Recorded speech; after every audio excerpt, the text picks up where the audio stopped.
بچے جب تنگ کرتے ہیں نا, روتے ہیں, ٹینشن دیتے ہیں, تو ماں مایوس نہ ہوا کرے, اس پہ بہت اجر ملتا ہے.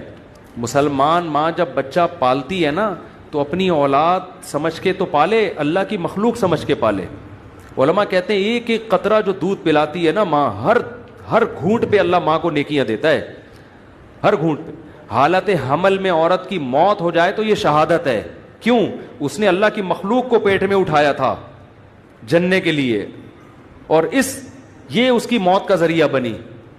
تو ہمارے نبی نے تو اس پہ بڑے فضائل سنائے ہیں. آج عورتیں مصیبت پیدا ہو گیا, کم بخت اور کم ٹینشن تھی, ایک عذاب بھی, اور پھر منع کے ابا کو ڈانٹ رہی ہوتی ہیں. ایک پہلے ٹینشن کم تھی, جو ایک عذاب پھلتر کی طرح لگا دیا, اس کو پکڑا نہیں ہے, پکڑ اس کو. اور پھر بچوں کو ڈائلاگ, تیرے منہ توڑ دوں, تیرے دانت توڑ دوں, اللہ کرے تیری زبان کاٹ دوں میں, ایسے کہہ رہی ہوتی ہیں نا. اللہ کرتا ہے, میرا دل چاہتا ہے کہ تیری زبان کاٹ دوں میں, تیرا گلا دبا کے تجھے مار دوں. پھر بچہ پھر لگائیں گے تھپڑ, وہ اور چیخے گا, پھر اور تھپڑ لگائیں گے اور چیخے گا, پھر کہیں گے کم بخت رک تو رہا نہیں ہے.